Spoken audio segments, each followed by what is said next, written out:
I do what I believe I was called to do, right? Mm, And then three, uh, would other people join the mission, right? The vision, so that it could be sustainable and outlive me. So uh, mm. it really was mentors, coaches, and ultimately God. He just really said to me, That's right. Melissa, it matters. And him confirming, because man couldn't confirm. I didn't have a spouse. I don't have a spouse that can come That's right. That's alongside. right. And then as far as the vision, being mothers and children, sometimes leaders in the community, those around me, I didn't feel like I was confirmed, about you can do this, is necessary, those things. But God did. God Himself reminded me that it mattered, that I mattered, and that He was the one that chose me for the vision. Welcome to the Well to Lead podcast, where we explore the dynamic relationship between personal wellness and effective leadership. Hey guys, I'm excited this morning to welcome to our show Miss Melissa Peele. Melissa, guys, is the founder of Firm Foundation of Virginia, a nonprofit. Miss Melissa, how you doing this morning? I'm great. So glad to be here today. Oh, fantastic, fantastic. Hey, listen, I appreciate you taking time out of your busy schedule to come on this morning and talk to us about your nonprofit.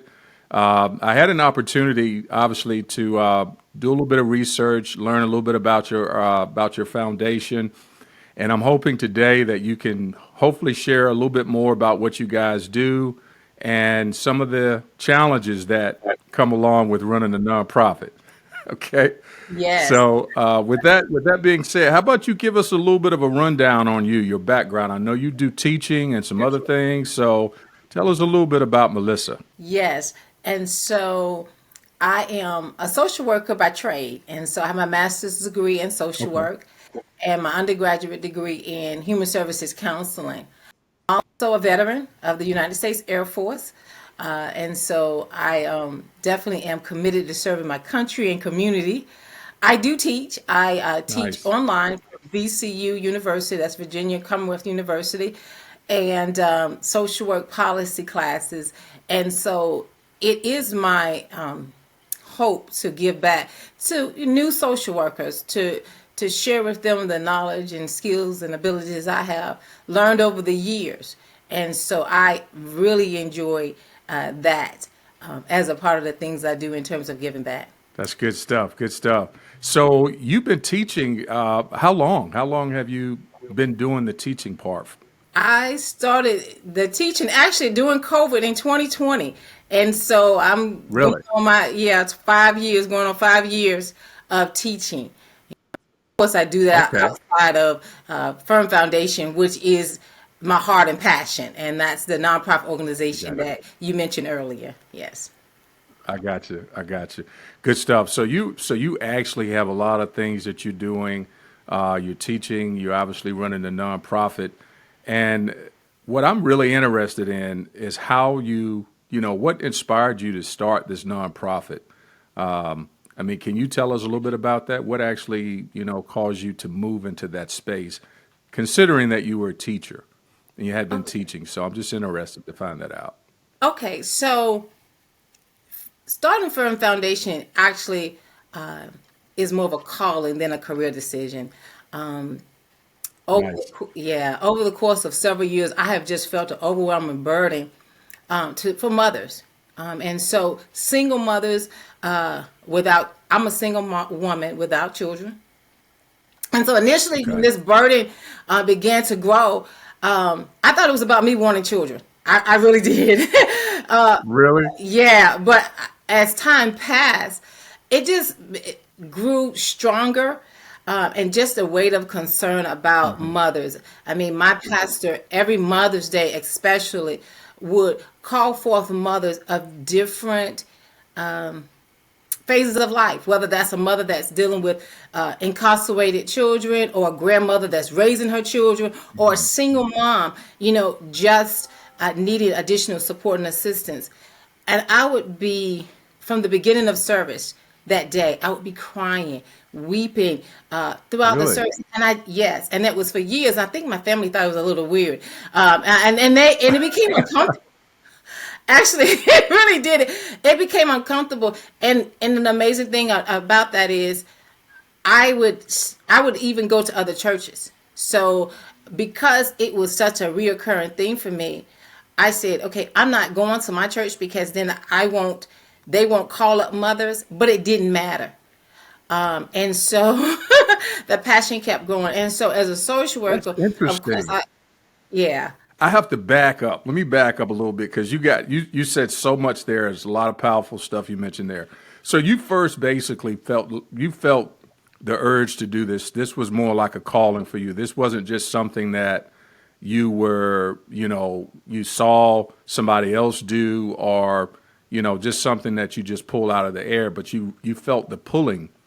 And how long did this pulling go on? I mean, how long did this, I know you were telling us about the church situation, but how long did you experience this before you actually started the nonprofit? Probably 15, almost 20 years of going, Really? Get out of of going here. through the process. Yes, because I didn't want to start a nonprofit. I actually tried to work for other organizations. I spent time working as with the maternity home for teen mothers for years. For 7 years, Okay. I did that. I mean, I volunteered in that capacity, and this was knowing that God was doing something in my heart. And so I Right. regarded mothers, right? And he was shaping the vision because as a social worker during that time as well, I was working with foster care and adoption in terms of foster care children. Okay. And so I would see just generational poverty, just the Wow. trauma of children experiencing abuse and neglect, and looking at the cycles of homelessness. And then I continued my journey working with youth that were aging out of foster care. And again, heart being broken and still this burden for mothers. And I recognizing that as much as we were doing for children, if we weren't changing the lives of the mothers, sometimes the impact was very minimal because the cycle would Wow. continue, right? Right. And Right. Right. so that really led me to clarifying some of the vision, and really God continuing to show me, even in the lives of my sisters. I have three sisters that were all single moms, and they all stayed with me at some part of their journey as Hmm. they were trying to parent their children. And so between that push emotionally and socially, as well as professionally and then spiritually, that's how Firm Foundation was birthed. Um, Again, I wasn't interested in doing a nonprofit organization. I mean, just being around people that had nonprofits, Hmm. as far as my church, and then working in the social work industry and understanding that nonprofits were not successful. Like 50% of our nonprofits were successful, right? And then within the first Hmm. 5 years, a lot of nonprofits would fail. And I'm thinking, Yeah. as a single mother, I'm not a single mother, but a single woman Right. Right. without the Right. Right. support No, of additional income, there was no way I wanted to do a nonprofit organization. I get it. I mean, that makes sense. You're right. And the success rate of nonprofits actually, succeeding is relatively low compared to the risk and things like an investment that goes into setting one up. But I'm so intrigued about this part of the journey as far as you starting the nonprofit, because this was a leading, a prompting that seemed to kind of not, it doesn't seem to like make sense because you don't have any kids. No, sir. So it's like, right. It's like no kids, right? And so this prompting, this leading comes, from the Lord, and he's putting this on your heart for you to go serve other mothers, and you're not a mother. Yeah. And I think that's so powerful and so like God to do things in a way that just blows our mind. And I like what you talked about when you shared how you went and you served in other areas to gain some insight, working with foster care. Can you tell us a little bit more about the foster care piece? Because you said something that really stuck with me.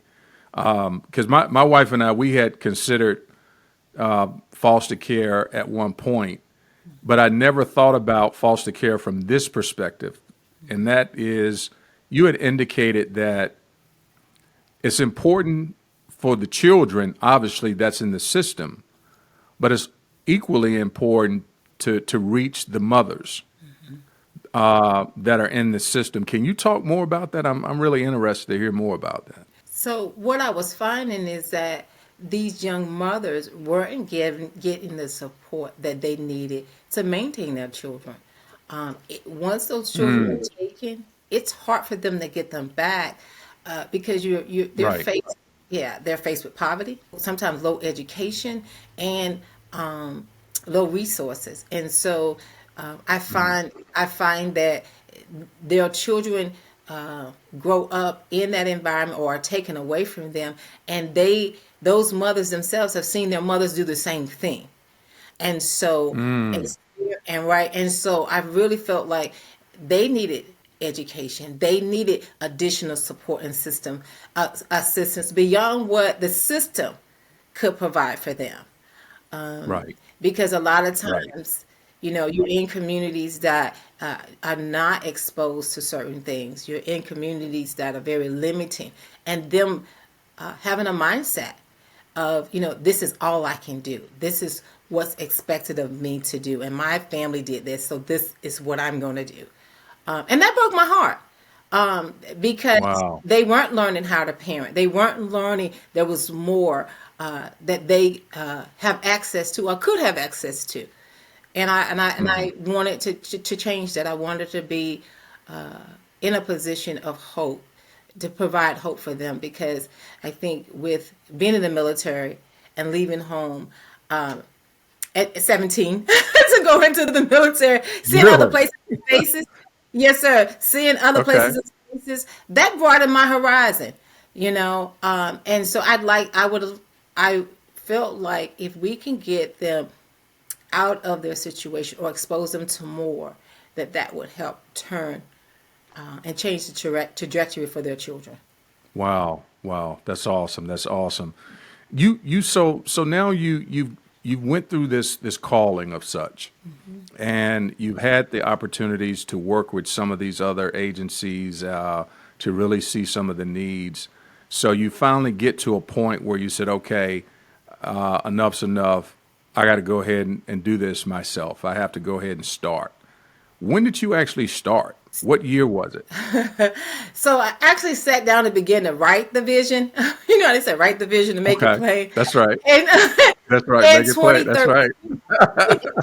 in 2013, I Okay. started writing the vision, and so I submitted. As far as my nonprofit status, it actually opened the doors in 2015. We got our status in 2014. So Okay. yeah, so it took a couple years just to open the doors. Once the vision was written down, and I gathered some support to make sure that we had some initial funding, just Right. offer the Right. services to the mothers and children that we were providing services for. Gotcha. Gotcha. All right. Fantastic. So now I guess the basis of this, this discussion with you today evolves around, and now that you've given us a little bit of a backdrop as to how this started, how this all came about. But what we kind of really want to drill down today is we want to talk more about the challenges that come with running a nonprofit, because we talked a little bit you mentioned a little bit about it at first about the failure rate, so on and so forth for new startups or new nonprofits. Obviously, just like any other business, I'm sure there are challenges that come along with it. But because it's a nonprofit, I'm sure that the challenges may be distinct in some manners, and hopefully today we can talk about those challenges that you may have went through, and maybe some of the experiences that you have dealt with in hopes of being able to encourage or maybe, shed light on someone else who may be dealing with the same thing. Because now you have a unique situation. You are you're single, and you're running this business or you're running this nonprofit by yourself. So you don't have the luxury of having a spouse, a partner to be able to come home and talk about the problems of today. So you're having to pull all of this on yourself and hopefully get some encouragement or guidance, maybe from some colleagues or some other folks that may be in the industry. So, talking about those challenges, can you start with maybe the first thing you saw that was problematic or hard when you started the nonprofit? What was it? Was it raising money or was it organizational structure? What was it that you saw that was really daunting at the beginning? I think the biggest challenge for me was not quitting. It was personal. Okay. Gotcha. It was personal. Really having to be affirmed and confirmed. Regarding one, the importance of the mission, right? Two, could Right. I could I do what I believe I was called to do, right? And then three, would other people join the mission, right? The vision, so that it could be sustainable and outlive me. So it really was mentors, coaches, and ultimately God. He just really said to me, That's right. Melissa, it matters. And him confirming, because man couldn't confirm. I didn't have a spouse. I don't have a spouse that could come Right. alongside. Right. And then as far as the vision, being mothers and children, sometimes leaders in the community, those around me, I didn't feel like I was confirmed, about you can do this. Is necessary, those things. But God did. God Himself reminded me that it mattered, that I mattered, and that He was the one that chose me for the vision. And so to help me Oh. not to quit, right? That was the first thing. So that confidence in me, right, is the Let first me let thing. me so let me Yes. let me let me pause. Let's pause right there for a second, because again, there's so much that your story is so powerful, and there's a lot of things that I'm picking up even as we're having a conversation here that I know our audience is probably going to pick up, because the biggest challenge I think when it comes to running any type of business is, especially if it's something that's brand new to you, you go through you go through this initial phase where you feel like you just want to quit. Everything is seemingly is working against you. You don't have, and oftentimes if it's a startup, you don't have the resources. You don't have a lot of capital. You don't have the support. You're feeling your way around in the dark, so to speak. And so we all have experienced that. And I want you to talk more about what you were going through when you were thinking about quitting, because it's so easy to do. It's so easy to quit. It's so easy when it gets hard to throw in the towel and say, "Hey, this is, this is just not going to work out. I'll come back later and try to do it when I have more resources or whatever." But what were you dealing with, and how long did you go through that period where you felt like quitting? I would say actually 3 to 5 years, actually, of wanting, Really? yeah, of wanting to quit. And just Wow. seeing the need helped me to stay. Okay. Okay. Seeing support that came from nowhere. I did not advertise in certain areas and spaces, and people would literally call and say, Wow. someone said, or I heard your, like we had what you call it, a public service announcement. I heard your public service announcement on the radio. Those kinds of things, Right. and Right. and that just encouraged me to stay. that there was something bigger. There was something more to it. And really, other people had a heart and a passion to see mothers and children provided for. In the city of Portsmouth, where I am centrally located, we have a very high rate of homelessness. And in the Hampton Mm. Roads with the least amount of resources. And so getting calls from social services, getting calls from schools saying that kids, were sleeping in the car with their parents. Those things impacted me. And so I had to take Right. notice. I had to take notice of those things. I was getting, when things really got tough, I was getting some resources to meet the needs of those that I was serving, and Right. it stayed before me. And then I had, coaches and two mentors and specifically that just kept pouring into me. And then last but not least, and probably most importantly, when I established the organization, one of the things that my mentor wanted said, Melissa, you need a team of intercessors to pray for you and to pray for the vision. That's right. And That's right. so those women over the years have prayed for me, have encouraged me, have given me the word of the Lord. And Wow. sometimes it came out of nowhere. So, like, my secret thoughts, they would expose them in prayer. And I'm like, I hear you. Wow. I hear you. And that really has been my sustaining grace. Prayer and having really some strong people around me because, you know, and I'm going on and on, but there were times of feeling devalued. There were times of, feeling like I did it. What I was doing was so minor, that Mm. I wasn't gonna get the support that was needed. And every time it was overturned, and God kept showing Himself strong on my behalf, on the behalf of the women and children Wow. that He called me to. That's awesome. And I'm glad that you were able to articulate that in such a great fashion, because there are so many people who have given up on their dream and vision and calling because it got hard, it got challenging, and we live, unfortunately, in a society now where it's much easier for you just to quit because we're so used to things happening, quick, fast, and in a hurry. And if your business is not, perhaps is not taking off as quickly as you'd like, you just feel like, hey, it's not working. I'm gonna just go ahead and give up. And one of the things that I really appreciate you conveying to us is that you had this, or you felt this way, or you experienced this, this part of the journey 3 years or more, where it wasn't just, you felt like this the first couple of months, which is understandable, right? But there are times where even after year one, year two, year three, you were still contemplating how, hey, maybe I need to shut this down kind of thing.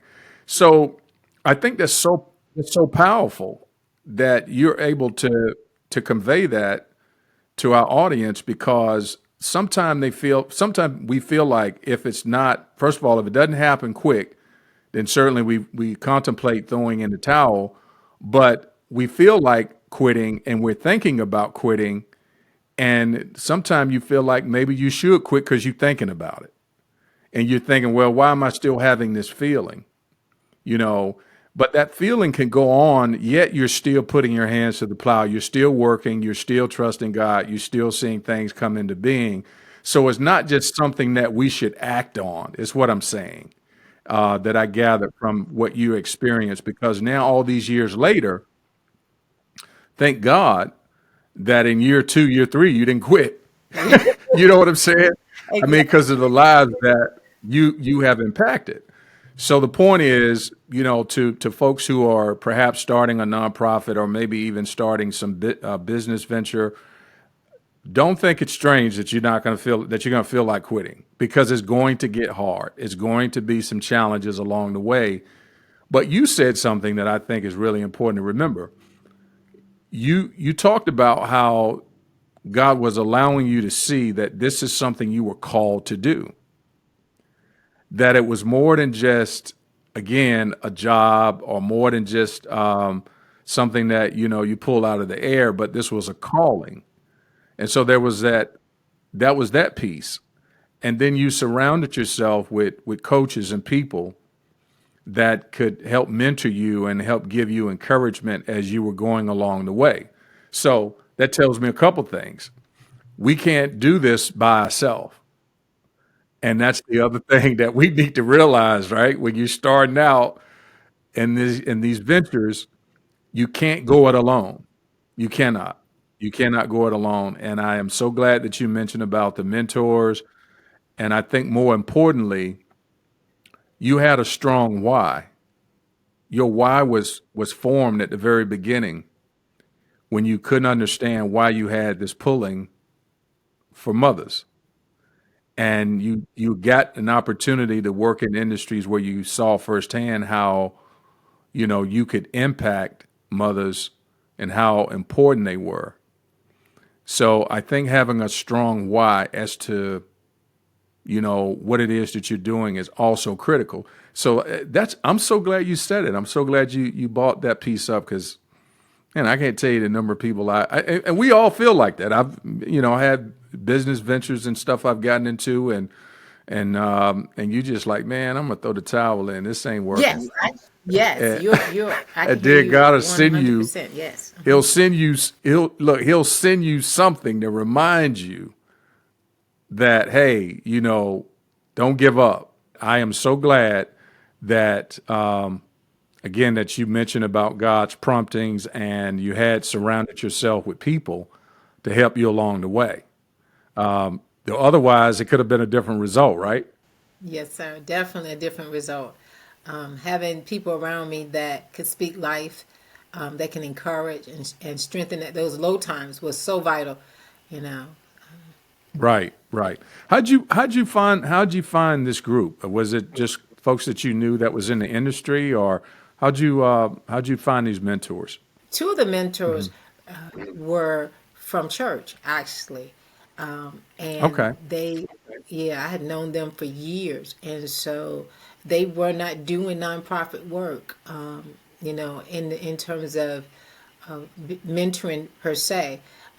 But they helped me in terms of just support, assistance, and because of their leadership, because I served under them, okay, helping me just to stay strong and knowing that they too had gone through some difficulties, in their leadership roles, and so that was helpful. And then I had to seek out other leadership coaches, whether that was through okay. recommendation by someone or even listening to podcasts. So one of my favorite podcasts is Craig Rochelle, his leadership podcast. Yeah, And yeah.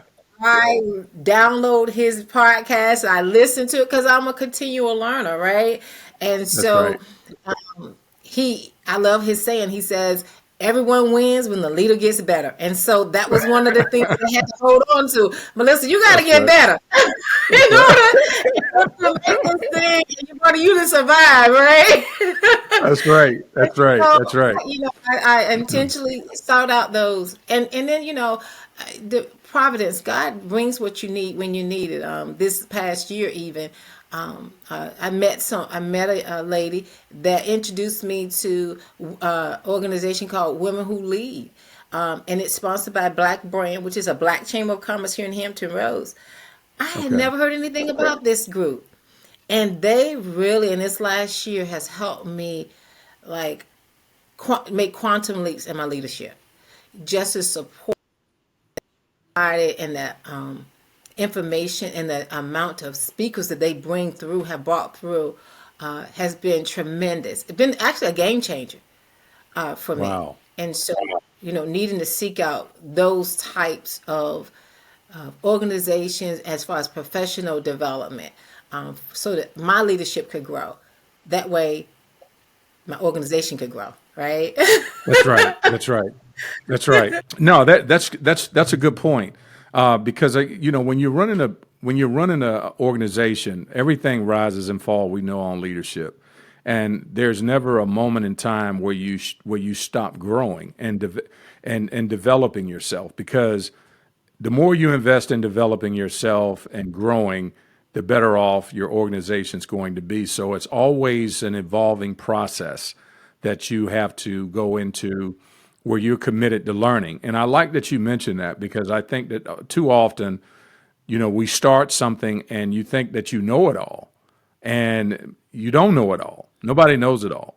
So it's always important to make sure that whatever your industry is, that you spend time learning that industry and seek out folks that are, succeeding in that industry in a high level, or just like you said, checking out podcasts where you can get insight on how to lead and to lead more effectively. I think that's really, really important. And so look, I got to get you to come back so we can talk more about just this one part. I ain't even got to the other things that I needed to go over with you, but having such a great conversation. So listen, let me ask you about this, right? So we talked about how you started the we talked about how you started the nonprofit. Can you tell us now more about what the nonprofit does? What do you guys do exactly? So that way, hopefully, our listening audience can gain more understanding about the services that you provide to the community. Okay, yes. So we serve single mothers 18 to 35 that are homeless, in crisis, or living in poverty. And so we provide transitional housing, whether that's short term where they can live up into a year, or transitional housing where they live up to 2 years. And the difference between those is the short term is a shared living environment where the transitional housing where they can live 2 years of independent apartment or dwelling place, and they can have up to two children.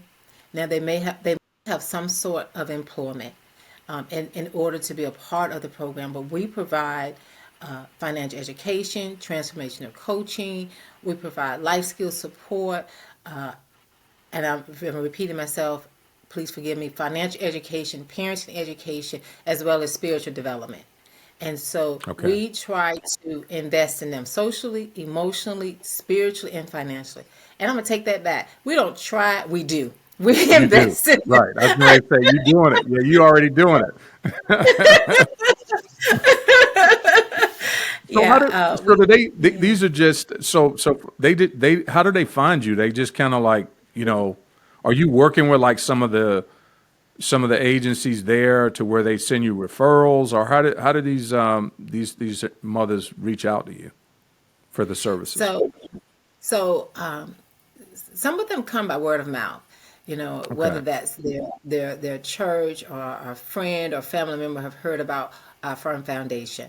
Others of them come through the housing hotline, which is in the Hampton Roads, and that means that it's a hotline where people that are experiencing homelessness or at risk of homelessness are calling, and our name is on that registry, and they will call us to ask for services. I've gotten calls as well from schools, just because we're a part of the continuum of care as it relates to serving the community. And Gotcha. so, yeah, and so we'll get a call from them. We'll get a call from domestic violence shelter. We're not a domestic violence shelter, but some of them, after they're leaving the domestic violence, still don't have the resources and stability financially to live on their own. So we become that bridge, really, to their next. Also, homeless shelters will reach out to us. EVMS, which is, I'm sorry, that's Eastern Virginia Medical Center, as well as CHKD, because they get young ladies, which is Children's Hospital of the King's, I think that's how, King's Daughter. And Hmm. so they get young ladies that are pregnant, right? Because we take in, that's another piece I forgot to talk about. We take in mothers that are pregnant as well. That was one of the things that was placed on my heart as well. I didn't want to do that either. Being hard headed, right? Yeah, I know. I know what you mean. But we do accept expected mothers that are in need of housing, and we've been able to get resources so that even if they're not employed because of their pregnancy, we can bring them in. Okay. When you say bring them in, what is like? Let's say they come to you, right? And they don't have anywhere to stay. I mean, so once they come in, you find out they You kind of flow. meet your, yeah, You flow. your criteria, so to speak. Where do they go? Like, you set them up with housing somewhere, or what? How does that work? So we do have a intake process, and so we do a phone interview, we do in-person interview, and things of that nature. And then we work with local landlords, and Okay. with those local landlords, we place them in whether it's a shared living environment or individual apartments, based on income, based on our resources, based on their needs. We locate what's going to be the most suitable environment for them. Okay. Got it. Got it. Where are you finding your biggest need at right now that you need help with? Like, is it when it comes to being able to service more mothers? What are what's your biggest need right now? Is it the housing side, or is it resource side? I think it's a combination, actually, honestly, because if we don't have the resources to support the mothers, then being financial or staff, then we can't really bring them into housing, even if we have a house that's available to them. Okay. Um, and one of the things that we've been hearing more of is that we only can take with the housing market and the cost of housing, Yep. Yep. and we really have we take up to two children, and so what we're finding is that parents are needing our service that have three, four, five children, and we don't have the capacity to do it. And so we're finding that also the mothers are in need of services where they are struggling with employment. And so having additional resources to connect with them with employment could help us help them, right? in Gotcha. terms of when we talk about them transitioning, because someone's having to pay for the housing. And so Yep. and so them being able to have employment that's going to be sustainable is going to help them as they move forward. And so we are definitely needing those additional supports as it relates to connections regarding employment and regarding housing resources for the infrastructure to make sure we have the proper staffing to meet the needs of the young ladies that come through our program. Got it. Got it. So that's extremely important. I'm glad you highlighted those areas. When it comes to the employment aspect, they come to you. So obviously you're trying to pair them maybe with jobs that might be available. Are you working? Do you have a roster of employers that you work with that may be available to hire some of the folks that may be coming to you if they're not employed already? That's something that we have to develop. That's the need that we're seeing because we've had to say, hey, you have to have some type of employment, and so we need to Right. really work on developing, honestly, places that they can work at. That we can reach out to them and say, hey, we have a young lady. This is her skill set. You know, is there an opportunity for them? And that's something that we do need. That we don't Okay. have developed, but it is a part of the vision. Yeah, yeah, no, that's great. And the reason why I asked that is because, and I think I might have mentioned to you that I used to work with or volunteered with the Urban League here in Charlotte. And one of the things that I did with them is I actually helped manage their career resource center, which was, working with some of and we were working with young ladies then too. And part of my job was to help coach them on how to properly interview, how to make sure their resume is structured accordingly. And what I remember is the Urban League did have partners that they work with that they worked with to make sure that they had places that they could send them.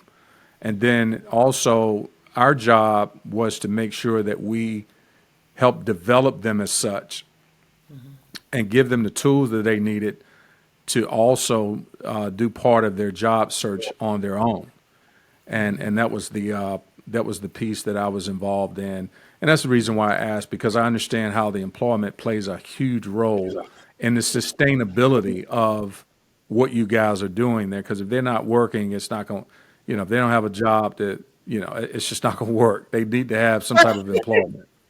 Yes. So I get it. So so now we know that we know a couple of needs that you have. Talk to me about, and we've covered. We don't have a lot of time left, but can you talk to me about the stresses of running this nonprofit, because you got so many moving pieces here. And we talked a little bit earlier about some of the challenges. Now we know more specifically what you guys provide and what you do and some of the needs. Now, with that being said, obviously there come stresses that you have to pick up or that you're dealing with. And some of the stresses you and I talked about, we talked about previously, and we want to make sure that you highlight those stresses, because we know in some cases these stresses can actually hinder and affect you from a health standpoint, because anybody that's running a business is going to deal with stress, and that comes with the job. But how do you manage the stress? That's one thing. But what are some of the more specific stresses that you've dealt with as you're having to navigate all of these moving parts? Okay. So, in terms of the stress that I deal with, um, understanding that not having a steady income as a nonprofit, as you're Right, building a nonprofit, right? There's no steady income. right, And so I'm having to manage working a outside job. right. For a while I was working a full time, then I went to part time while as I'm managing the nonprofit. So time management causes stress, right? Yeah, And then that uncertainty of, am I going to be able to maintain my own livelihood while yep, I'm trying yep, to provide stability for others, right? As yep. again, as a single woman, right? Because I don't have an extra income that's coming into the house outside of what I bring in myself. Hmm. And so those add stress. And then there's this, I have to get it done. It is so important. So there's this urgency that I constantly feel that causes stress. So I find myself rushing all the time, running here and there and Hmm. everywhere. I got 20 hats on, and I'm taking one hat off and throwing it out, and putting up and picking up the next hat, you know. And so it has caused anxiety. It causes undue anxiety. I mentioned to you that I realized I was walking in Home Depot and I was rushing. I don't know why I was rushing. Right. Anxiety was high. And it's dawned on me, slow down. Where are you running to? Whatever it Right. is you were going to get, it's going to be there, right? And if there's work to be done, it's still going to be there, no matter how fast you run. How fast you try to get it done, right? And so, me learning how to breathe and slow down, even just Hmm. walking slower. I'm like, wow. And so I'm still learning that, because my body, I could feel it in my body. And I felt the stress just decompress as I just stopped and slowed down just a little bit.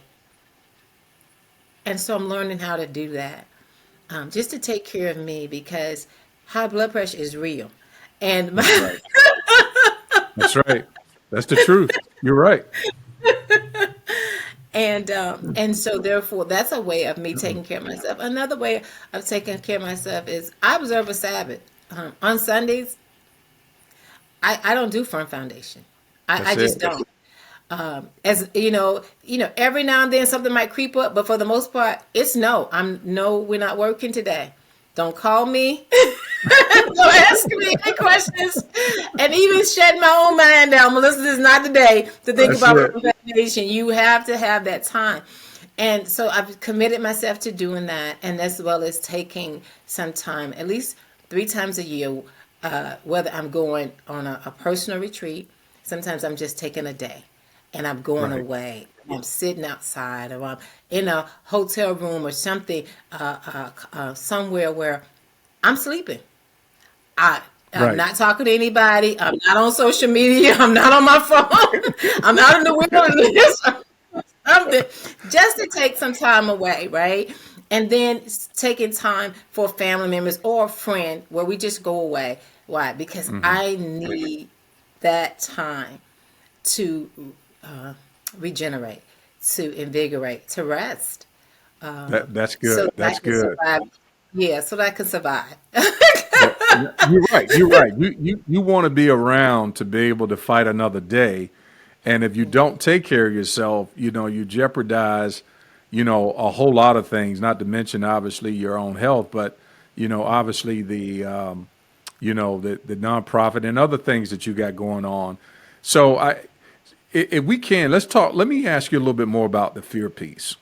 because the fear, the anxiety and the fear that can come with, running a nonprofit or business is real, because you obviously have, like you mentioned, you have your personal responsibilities that you have to meet, and then there's the responsibilities that you have to meet for the business, Yeah. and that can create anxiety.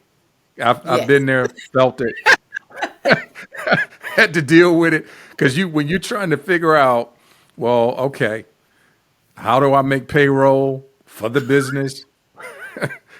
Or how am I going to have enough? Or am I going to have enough to take care of my own personal needs?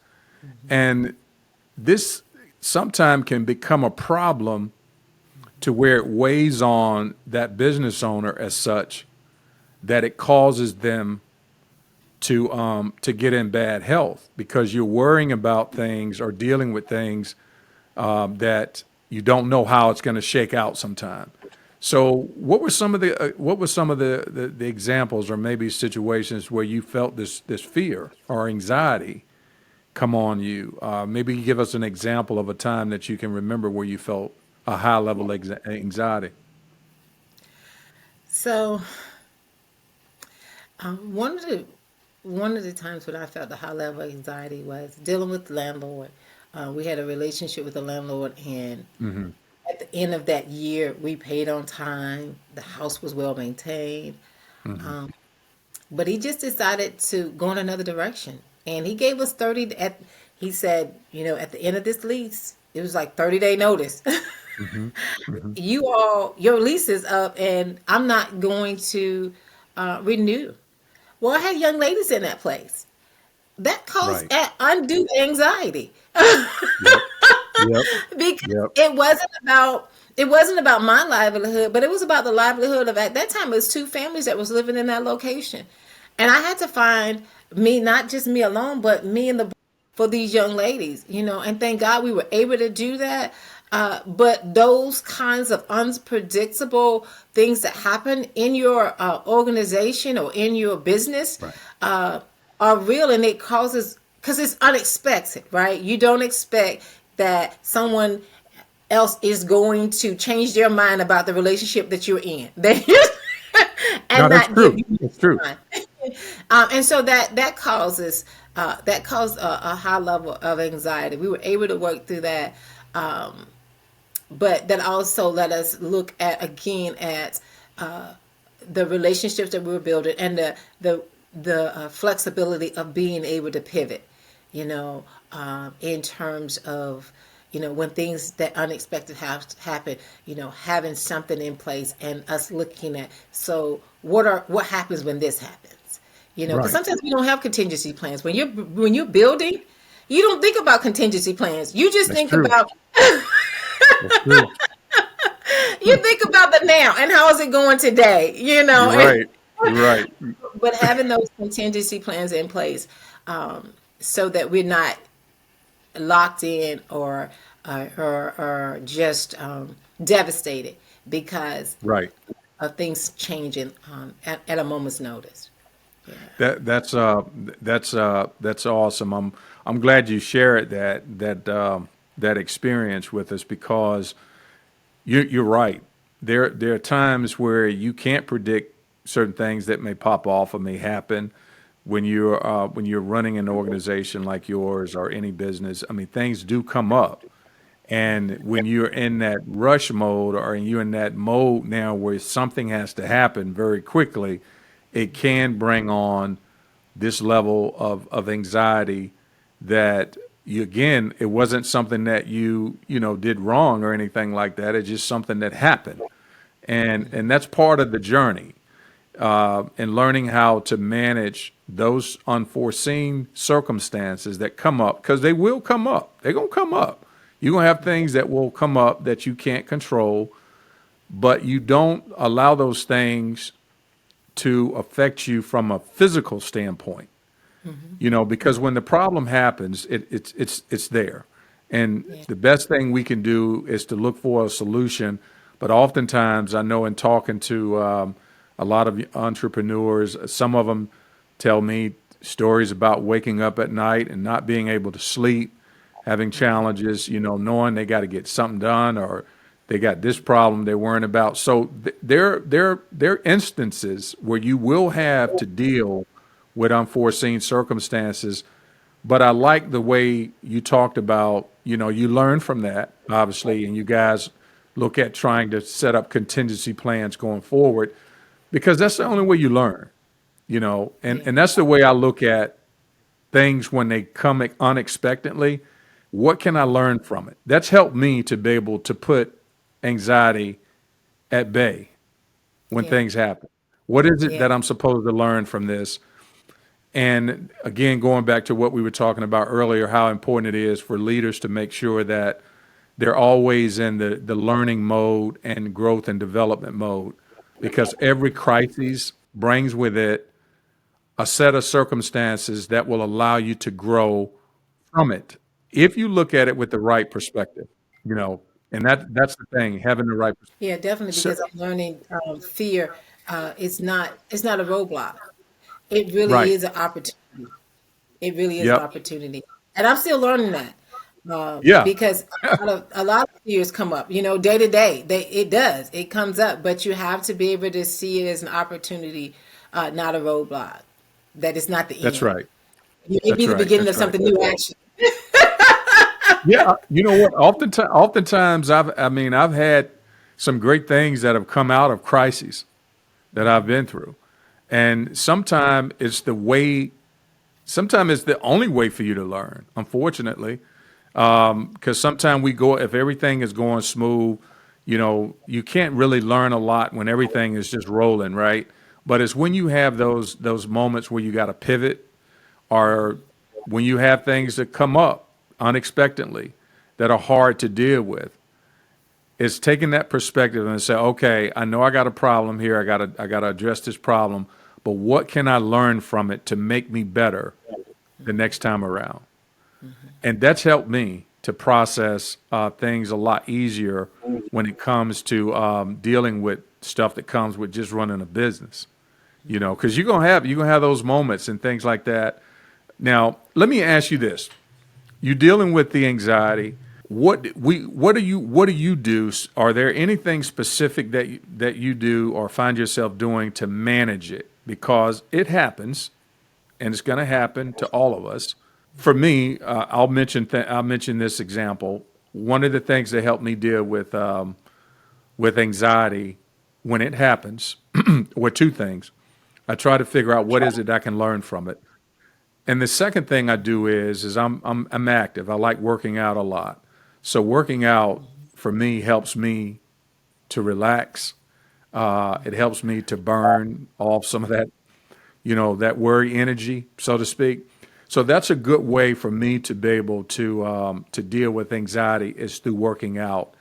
So is there anything you use or that you do specifically to deal with it? yes, I pray. That's the most important part. I pray, but not only did I not only just pray, but I like being outside, and I like Yeah. to run or jog, and so I've done some marathons, two, to be Oh, honest, really? but it helps the running and jogging, and I joined a running team, just to be outside, just to stay conditioned. Um, and even if I'm not running, I'm jogging or walking, and that helps me. So exercise is a part of my life, and I can tell when I'm not exercising because my anxiety is higher. I'm just gonna be Yep. honest. Yep. No, you're right. You're right. You're right. And so I do try to keep that as a part of. of me being healthy is some form of exercise, and I like being outside, so that Got it. helps. Are you an early riser? Do you get up early? Yes, I get Okay. up early. I'm up normally by 4:30. I'm up. There are times I'm up at 3:30, and then those times I'm saying, okay, what is wrong? What's going on? I need to know why am I Right. up at Right. 3:30 in the morning? Right. Yeah, but No, no, they. I've always been a morning person actually, and so Yeah, I asked that because, what I found is I found that I get more done by getting up early. I'm normally up and off to the gym by 4 o'clock every morning. And then I come back. I have normally a routine that I go through. I spend about an hour or so at the gym, come back. Um, I have time for meditation and I have time for prayer and to take time to, study the word. And I do all this while my wife is still asleep because she likes to get up later. So it's perfect. She goes to bed later. I go to bed early. She likes to sleep in, and I get up early. So we have those times where we can, we have those quiet times with just ourselves where we can, pray and seek the Lord and just kind of get some guidance where we're not in the hustle and bustle. But for me, the morning is the best time for me.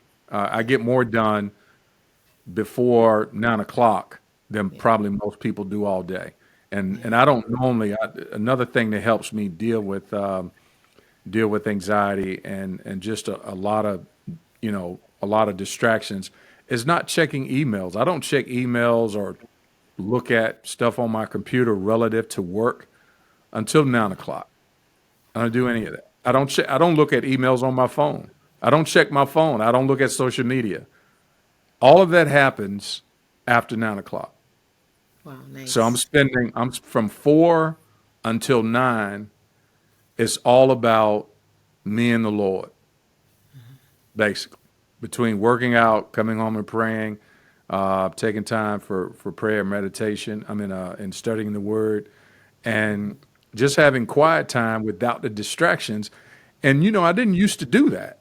And I remember starting my day like everybody else. For the most part, you get up, you're just hustle and bustle.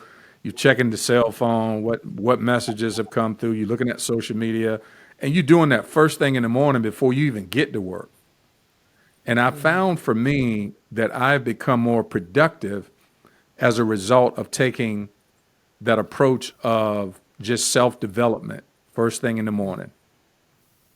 And that has just done wonders for me to manage the rest of my day more effectively. And then also, like I said, just to deal with the fears and the anxiety and the stresses of today that comes with, just living. So I look forward to it. And that's the reason why I was asking. I didn't know if you was a morning person or not. Yes, sir. That's so let me ask you this in closing and trying to wrap up here. You obviously have a lot of things that you're having to deal with. Can you share with us before you leave an example of a young mother that you were able to help out? Maybe a story that resonates with you, that's really powerful, that you can share without sharing the name, of how your organization was able to change someone's life. Yes. So early on, I used to have the young ladies live with me. Believe it or not, it Okay. started in one of the places started in my home, and I can share her name because she doesn't mind. Her name is Shaniva, Okay. and this young lady, she came in, she had a son, and she was just angry. She was just angry, and she said she was angry, Really? but but we would do daily devotions with her. I would do daily devotions with her. I'll say that because she was with me. I'll do daily Hmm. devotion with her, and I brought in some other people to help. And we would just everything we do is based on the Word of God. And so whether that's finance, parenting, we always connected with the Word of God. And I just saw her, and at that time we were also having her to attend church service. And sometimes I would take Okay. her to the church service that I would attend, or she would go to her own church services, whichever she desired. But I just saw her melt. in terms of her attitude. And I remember this one day we were talking about finances. And I honestly, I don't know, in the midst of it, I just saw her countenance change. And as we were sitting and we were talking, and she just broke down and she cried. And she said, I am so sorry. She realized that she had just been so angry. And I just think it's just a consistency, honestly, us sticking with her, because she was like, she didn't have a great relationship with her mom, and she saw me as a mother figure as well. And Hmm. so my consistency, my prayers, the people that I brought into her to her life, she saw the love and the consistency. This young lady was able to get a full-time job while she was with us. She was working part-time when she first came, full-time job. She saw God move on her behalf at her full-time job to get transportation, so she was able to get a nice car at a low price by a coworker. It was amazing. It was just a God thing, Wow. right? And she was able to move into her own apartment. We helped her move into her own apartment with, get it furnished and things like that, and it being sustainable. And so she stayed with us, and has had continued to come back to tell us how much she appreciated our patience, right? And our willingness to stick with her, because she realized that she was angry. And I look back Mm. over that, and I say, I thank God, for compassion. I thank God that, we didn't give up on her, even when she wanted to give up and she thought that nobody would care enough to see her through the hard places.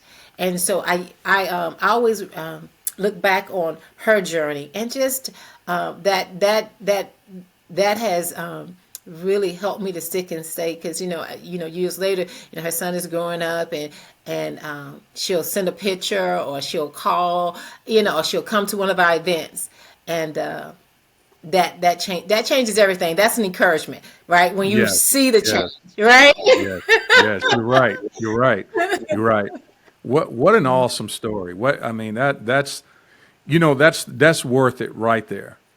That's worth the challenges, is worth, all of what you have to go through to get to a point where you're able to impact a person's life that way. And I think that's the main thing here, that we hopefully can take away from the struggles that come with running a nonprofit, is the impact. The impact on another human being. And this is somebody that you were able to, impact in such a way where her whole life was changed.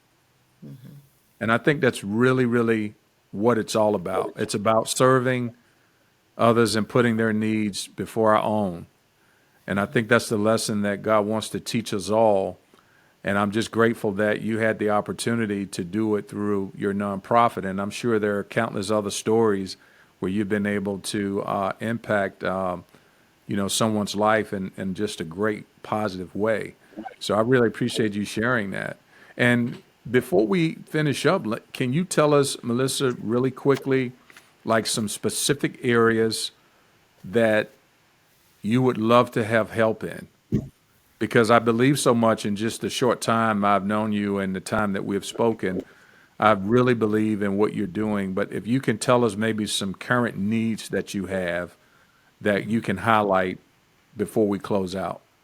Okay. So two things that we're doing here, well, we've continued to do over the years, is welcome baskets. And so we are looking for support in that areas, hygiene items, toiletries, towels, blankets, and things like that, to Hmm. support our young ladies as they're moving into the apartments or the living spaces.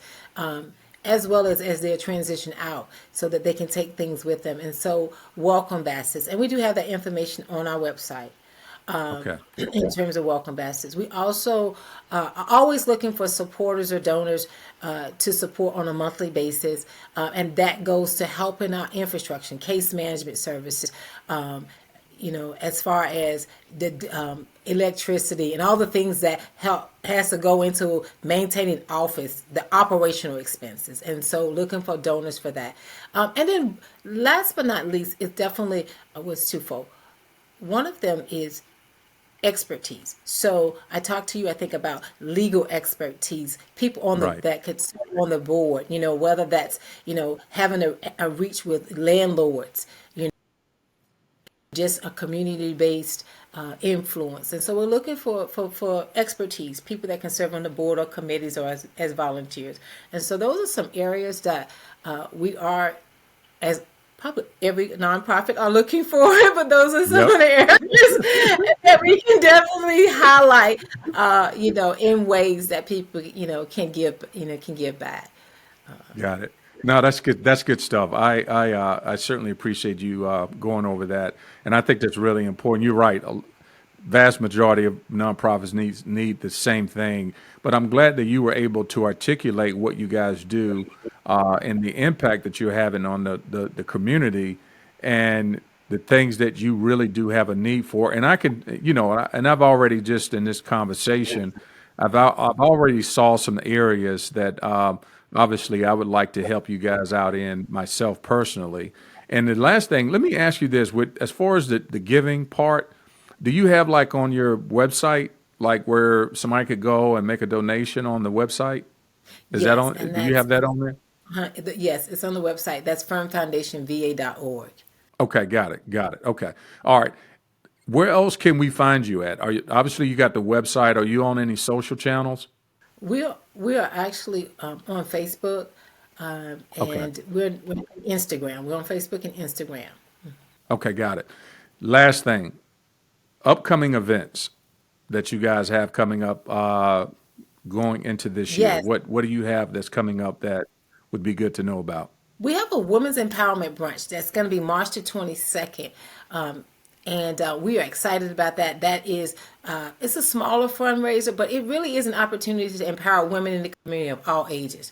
And so we come together as far as inspiration, empowerment, and we again invest in women of all ages, whether that's we're talking about emotional support, spiritual support, financial support. And so we cover the same areas that we cover as an organization: emotional, social, spiritual, and financial. We try to cover those as we come together to give back to the women of all ages in the community. So our Women's Empowerment Brunch, March the 22nd. We do have tickets available. They can purchase tickets online, or they can become a vendor, or also a sponsor, and all that information is on the website. Okay, And that, perfect. yeah. Now, look, before I let you go, because this is how I met you. I met you through a friend that actually went to that attended the gala you guys have. Is that annual that you have that you put that gala on? Yes, sir. The Red Gala. We're gonna have that again this coming December. So we have that the first Saturday in December is when the Red Gala will be. Yes, sir. Okay. All right, fantastic. I was talking to my wife about the gala, and she always likes to dress up real fancy and stuff, and go to these galas and stuff. And we were unable to make the one you just had, but my friend was telling me about. He was telling me about it, and we just couldn't. We couldn't get up to Virginia in time. But we certainly want to make sure we mark it on the calendar for this year because it looked like you guys really had a great time there. Yes, sir. It was amazing. We were so excited to have people come out and enjoy themselves as while they are supporting a great cause. So, Oh, yes. that's good stuff. Good stuff. All right. Listen, I once again, Melissa, thank you so much for coming on the show today. We've learned a lot from you. Thank you for taking time to share your story. Is there anything else that you want to share with the audience before we sign off today? I would just say for those that have a new nonprofit and they feel called of God, or just feel like this is what they've been created to do, and then even if it's not a nonprofit, it's a business, stick with it. It's going to pay off That's in it. the end. That's And it. learn from the fears, learn from the things that you face to grow and go, right? Mm, Because everybody's success looks different, right? And even if you're able to touch that one person, it's it's a game changer for them, and so you've been successful. So stick with it. love it. Love it. Love it. Great way to close out. Great way to close out. Hey, I thank you so much for taking time out of your busy schedule to come on and share with us today. Guys, that's it for us today. Thanks for tuning in. We look forward to talking with you again on next week. Over and out.